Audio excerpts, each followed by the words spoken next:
Hello and welcome to Business Talk, brought to you by the Northern Cincinnati Chamber of Commerce. I'm Britt Scarce, your host, and today here in studio we have Dave Hatter with Intrust IT here to talk to us about cybersecurity. Welcome, Dave. Always my pleasure, Britt. I appreciate you having me on again. Yes, sir. Well, tell us a little bit first off, who is Intrust IT? So we're a Cincinnati-based MSP. We provide IT support and cybersecurity services for companies all throughout the metropolitan region.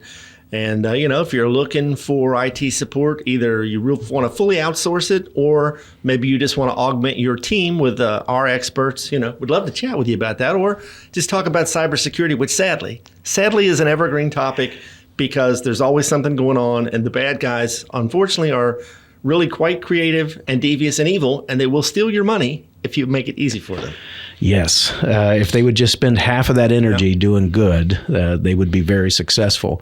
Let's talk a little bit about, we were talking a little bit right before we came on, that if businesses would just do just a fraction of what they should be doing, and most of it's free even, that not 90%, 85% of this wouldn't even happen to them. Yeah, you're right, Britt. Sadly, there's so many things that you can do as a business, or let's just say organization, right? Any organization is theoretically at risk. And I think a lot of people lose sight of that. Like, well, I'm a small church or whatever. Well, your money is worth stealing, right? Let me reiterate this. When people will tell me, I don't have anything worth stealing, right? I'm a small organization. I don't really have any trade secrets or anything. But your money is worth stealing, right? And we see this constantly. Large amounts of money stolen through things like business email compromise. And there's nothing foolproof. And if you have, let's say, the Chinese government that decides to make you a target, you're going to have a very difficult time defeating them forever.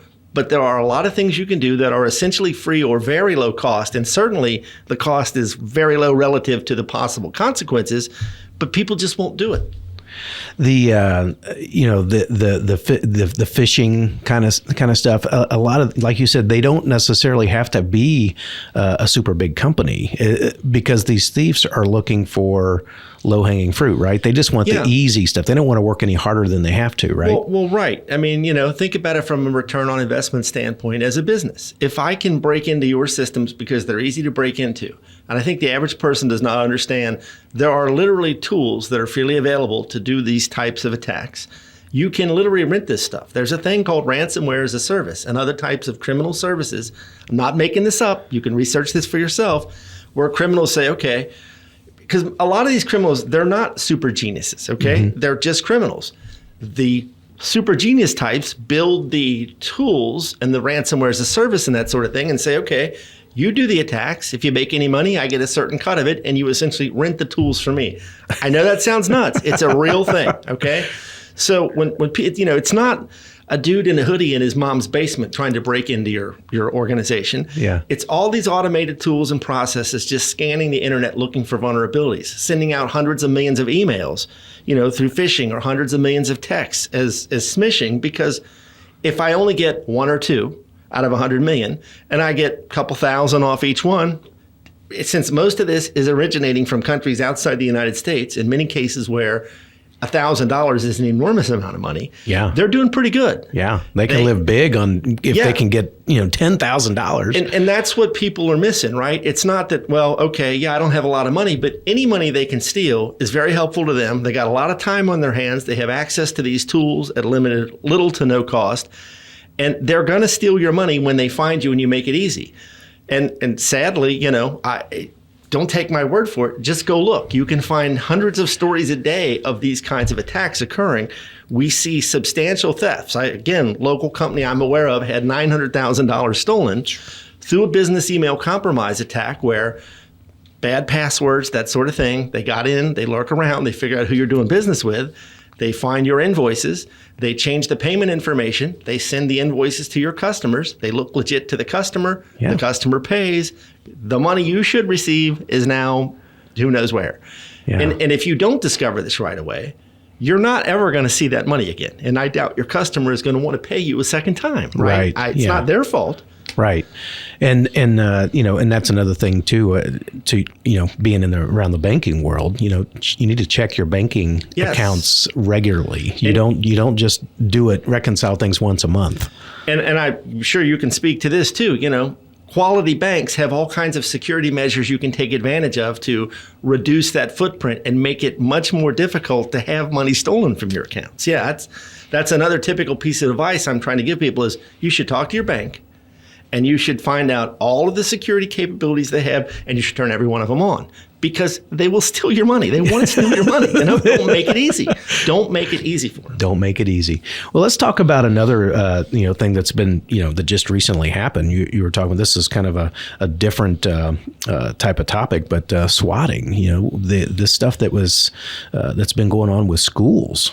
Yeah, so swatting, for anyone that doesn't know, is this idea that I'm going to call in a fraudulent call to the police and say, okay, there's a domestic violence incident, or in the case of the schools, there's an active shooter or something like that, right? This is not new. It's been around for a while, but it's gotten a lot of prominence lately because of these swatting attacks that have occurred across Ohio and other places in the country. And it actually does segue nicely from what we just talked about, because some of the way this is possible relies on these same kinds of things. One of the problems that we're facing in the tech space is most of the technology that we use every day was designed in the 60s and 70s originally, the underlying internet technology, okay? It was not designed with security in mind. There's no inherent security capabilities in it, and you have to layer all this stuff on, which makes it difficult and cumbersome and costly, right? Mm-hmm. So, if you, with very limited technical skill, it's not hard to spoof a phone number. I'm sure someone that watches this will have had a scenario where they've gotten a call, probably from themselves, apparently, right? I've had that happen before. Yeah. Easy to spoof a phone number, easy to spoof an email address, easy to spoof an entire website. So, for these swatting attacks, I call in from a number that's going to probably, if I'm smart, the person behind it is going to be very hard to trace down. Of course, the law enforcement has to respond. What else can they do, right? You have to assume it's real. Yeah. So, you're causing all kinds of grief for the parents and the students and the administrators, and then you're wasting the first responders' time. And I don't want to sound like, totally tinfoil hatty here, Brett, but think about this for a second. Since this has now happened several times recently, and thankfully not been real up to this point, are they setting this up for something else to get you to like the boy who cried wolf kind of thing, where you assume it's not real, maybe you respond a little more slowly to the time that is real? Or if you think about the amount of resources from a first responder standpoint that goes into one of these things, can you draw out a bunch of people from one area and then do something somewhere else? So yeah, the swatting thing, unfortunately, it's super unfortunate. And, on a smaller scale, there are people who have died all across the country in these things. I've heard stories of that. Where, someone calls in, someone is mad at someone. A lot of times it's driven by video games, which is just completely insane. Yes, it was. The one that I heard of, it was that somebody was playing on, Xbox on, live, and they thought they would prank their buddy, and, gosh, they got him killed. Yeah, police kick in your door in the middle of the night. Who knows what's going to happen at that point? Yes. I mean, unfortunately, I don't know. I think some of the people behind it don't realize the potential consequences, and others, unfortunately, know exactly what they're doing, and they're using this as a weapon, Yeah. And unfortunately, I don't think it's going to stop anytime soon because it's not hard to spoof. Mm-hmm. And if the people doing it are fairly sophisticated, they can make it really difficult for the law enforcement officials to figure out where they're coming from, They can make that call like it's coming from, Africa or Russia or something, right? You're exactly right. And that's one of the things that's really difficult about the cybersecurity space is even when you determine some type of incident has occurred, it can be really difficult to figure out who actually did it. Because here's a true story. People can look this up for themselves. Two neighbors, one guy doesn't like the other guy. He's pretty sophisticated, right? The victim in this case had his Wi-Fi misconfigured, so it was easy for the bad guy, the next door neighbor, to get into. He downloaded a bunch of child porn. FBI shows up at this guy's house, arrests him, takes him to jail. Now, they eventually were able to piece all of this together, but can you imagine you're sitting at home and suddenly the FBI is at your house arresting you for child porn? Right. So again, when people tell me, this kind of stuff could never happen to me, it can happen to you. There are plenty of examples. They're all over the place. Now, not everyone is a nerd like me. I get that. Not everyone is constantly trying to learn about this stuff. But yeah, there are many, many examples. And again, so many of the defenses against this are so simple. If you just know, right? And you just do simple things like install the software updates on your devices, for example. Well, that's difficult. Yeah. Right. It's and it's a good idea. It's not very expensive to buy spyware and protection and there's free stuff even that you here's can a get. general piece of advice I try to give people all the time, because if you come and say, all right, Dave, what's the best antivirus software?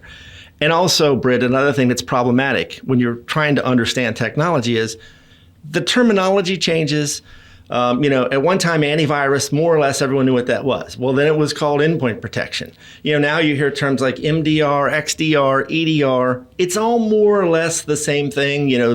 Some is more advanced in its capabilities. But if you just stick to antivirus for a second, Windows 10 comes with free built-in Windows Defender.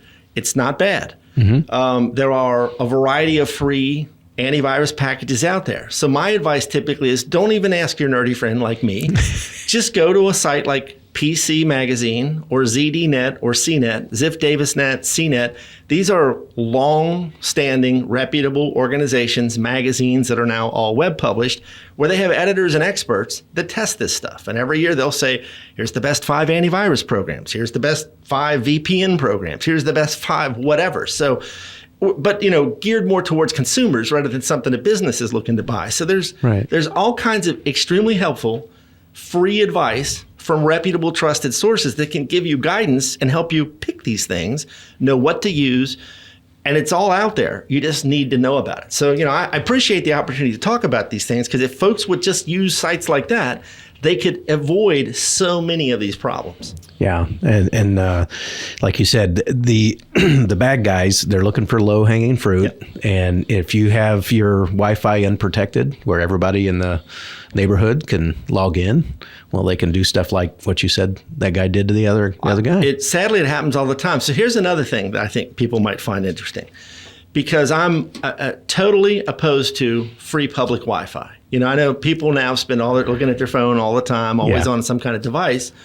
And, I get your data plan and, maybe it's not unlimited or whatever. So when you go to McDonald's or Panera or you're staying at a hotel, right, you want to use the free Wi-Fi there. Right. So there's a thing called a Pineapple. Okay. This is essentially a hacker tool. You can easily get your hands on one of these. And essentially, try to keep this as simple as possible. I might go to like the Panera parking lot, fire up my Pineapple. You go into Panera, you think you're connecting to their Wi-Fi, but you're actually connecting to my Pineapple, and I'm capturing everything that you're doing through there. So when you go on to buy something, you go on to like your healthcare, bank, whatever, I'm capturing all that stuff, especially if you don't have any other security mechanisms in place. Again, this is a real thing. It's happening to people all the time. So first off, never do banking and that kind of thing on a public Wi-Fi connection. My suggestion, Britt, is never do anything on public Wi-Fi. Don't even use it. I don't, now in all seriousness, I don't use public Wi-Fi, period. If I need to get connected to the internet and I'm out somewhere, I'll turn on the hotspot on my phone. I use a hotspot on my phone a lot. Yeah. And if you are going to use public Wi-Fi, definitely do not do it without a VPN. If you're not using a VPN, a virtual private network, you literally are basically saying, here, just take all my stuff. Don't do it. But if you must, you got to have a VPN. And definitely don't do anything sensitive. No banking, no insurance, no healthcare, something like that, because you are literally setting yourself up for disaster. Oh my gosh! Now for businesses, let's talk a little bit about cybersecurity insurance. There's protection there if you do fall victim, and you have. Now the cybersecurity insurance companies, do they want to see that you've taken some steps to protect yourself before they pay?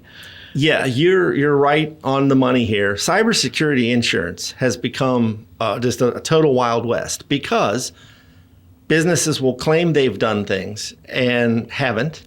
Sometimes fraudulently, sometimes I think they just don't understand. I don't think they're intentionally trying to defraud the insurance company. And as a result, if you look at recent insurance companies that are in this space, almost all of them, from the research I've seen, have lost money in the cyber space. And they're offsetting that through the profits they're making in other parts of the business.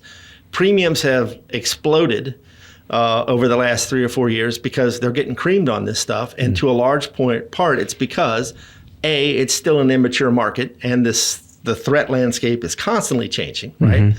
And then B, again, people aren't doing what they're supposed to be doing. And there's all kinds of interesting angles to this. There are numerous cases that have gone to court where, for example, someone makes a claim and then the insurance company gets involved, starts to do some forensics and says, well, like you said you did X, but you didn't do X, and now we're not going to pay. So as a general rule of thumb, I would suggest every organization should definitely have cybersecurity insurance.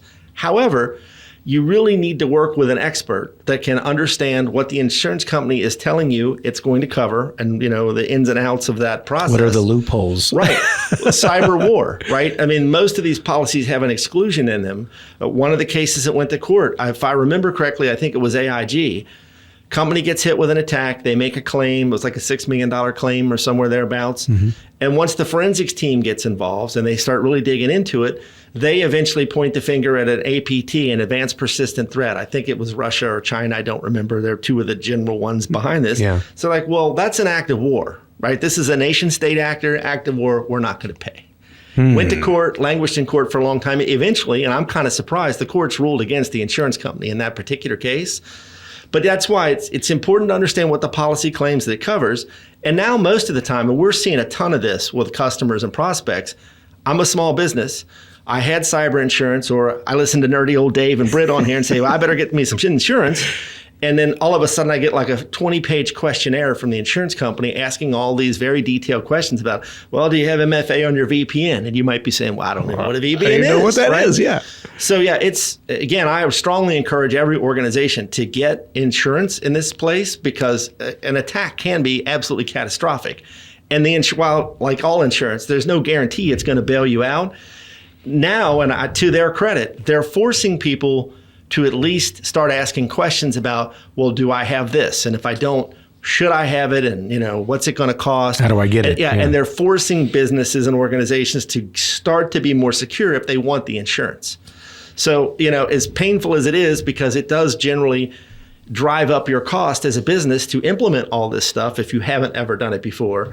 We're at a place now, Britt, this is, again, I know I sound like a tinfoil hat nut on some of this stuff, but I mean, really, we are so dependent on this technology now. I mean, think about it. Yep. What business does not rely on technology? Yep. How long can you afford to be down if, for example, you get a ransomware attack and it shuts down your production, right? And all your machinery is just sitting there and your employees are standing around. Yep. You probably can't withstand that it's for too long. Costing you thousands and thousands of dollars a minute or hour, probably. Yeah. So, while the insurance isn't going to prevent that, it can certainly help you recover from that, offset your loss, get you back on your feet versus...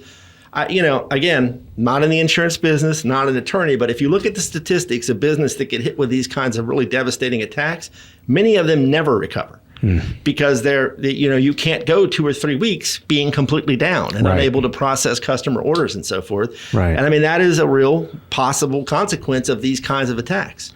Would cyber insurance protect you against some of the latest trends of deep fakes? So what happens Probably if somebody not. comes and says, hey, the CEO is calling and he sounds just like the CEO and it's a deep fake and they're saying, write this check to, or, send this wire. Now you've touched on a really interesting and I think important topic for people from the insurance perspective. And again, not an expert on the insurance side of it. I'm going to guess probably not. They wouldn't cover that. Can't really say for sure, and obviously it's going to depend on the policy and what it says in the policy. Yeah. But this whole deep fake thing, it's interesting that you brought it up because I just happened to see a new video today, and it's basically appears to be a video, and I watched this thing, and there were a couple times in it where I thought, okay, that doesn't look like a real person in this one instance, super realistic. And, if it's this good today, give it another couple of years as fast as technology is advancing, I can only imagine. I mean, we're definitely on the cusp of you won't be able to believe anything you see. Right? Yeah. I mean, we're there in many ways already, but even the video quality, I don't remember if we talked about it last time. This person does not exist. Yes, it was a woman, and she was completely AI, built through AI, and she looked completely real, and it showed her like modeling products and other things. That's at least the one that I saw. Yeah, I encourage folks to check this out. thispersondoesnotexist.com. Just spell it out.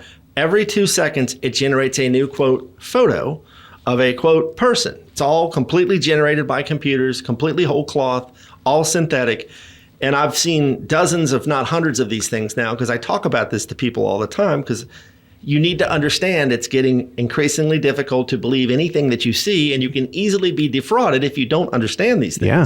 This thing that I saw was an actual video of a person they said wasn't real. And it showed her walking around and modeling stuff. That's the video I was talking about before this person. It's quite realistic. Very eye-opening to me, because that's by far the best quality deepfake video I've seen to date.